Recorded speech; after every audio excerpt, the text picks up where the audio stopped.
దేవుని యొక్క ముద్దు బిడ్డలో ఉన్నటువంటి వ్యక్తులు ఎవరంటే దావీదు కుటుంబం. మరి అటువంటి కుటుంబం నుంచి ఏమొస్తుందండి? దుష్టత్వము బయటకు వస్తుంది. భయంకరమైన దుష్టత్వం. ఏదైతే చోర కార్యాలు చేయకూడదు అని మరి చెల్లెలు చెప్పిందో, కానీ అమ్నోను మాత్రం ఆ విషయాన్ని గ్రహించకుండా తన యొక్క వ్యసనాన్ని ఆమె ఎడల వెంగడపరచాలి. ప్రేమైన వారు చాలా దేవుని బిడ్డలలో ఉన్నటువంటి మన బిడ్డలు ఏం చేస్తున్నారో ఒకసారి గ్రహించేవాటి వారుగా మనం ఉండాలి. మన బిడ్డలు ఎక్కడికి వెళ్తున్నారో గ్రహించాలి. మన బిడ్డలు ఏం చేస్తున్నారో గ్రహించాలి. వారు ఏం ఆలోచిస్తున్నారో గ్రహించాలి. మన ఆలోచన మనం కలిగేటువంటి వారు ఉండాలి. తల్లిదండ్రులుగా వారికి స్వేచ్ఛనిస్తే గనక తర్వాత బాధపడేది మనమే. వారికి స్వేచ్ఛనిచ్చాడు దావీదు. ఆ స్వేచ్ఛను ఇవ్వడం ద్వారా ఆ స్వేచ్ఛని పాపాన్ని రప్పించుకున్నాడు అమ్నోను.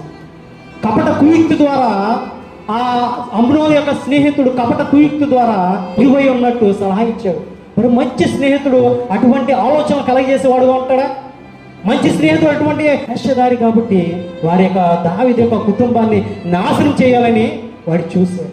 అరే బాబు, మీ తండ్రి రాజు కాబట్టి ఎటువంటి ఆలోచనలు మార్కో, త్వరగా వివాహం చేసుకో అని అమ్నోనుకి బుద్ధి చెప్పుంటే అమ్నోను హతము అయ్యేటువంటి వాడిగా ఉండేవాడు కాదు. అబ్షాలోముకు కోపం వచ్చింది. అబ్షాలోముకు కోపం వచ్చి భయంకరమైనటువంటి హత్య అమ్నోను చేశాడు. ఒకసారి ఆలోచించేద్దాం. దేవుని బిడ్డలలో ఉన్నటువంటి వారు ఏమయ్యారంటే పాపానికి ఒడిగట్టుకునే వారిగా ఉన్నారు. అదే విధానంలో మనము కూడా అటువంటి ఆలోచన కలిగి ఉన్నామా? మన బిడ్డలో అటువంటి విషయాల్లో ఉంటున్నారా అనే ఆలోచన మనం కలిగేటువంటి వారిగా ఉండాలి. మన ఆత్మీయతని బలపరుచుకునే వారిగా ఉండాలి. మరి ప్రార్థన నేర్పాలి, భయభక్తులు నేర్పాలి, పెద్దల పట్ల విధేయతలు నేర్పాలి.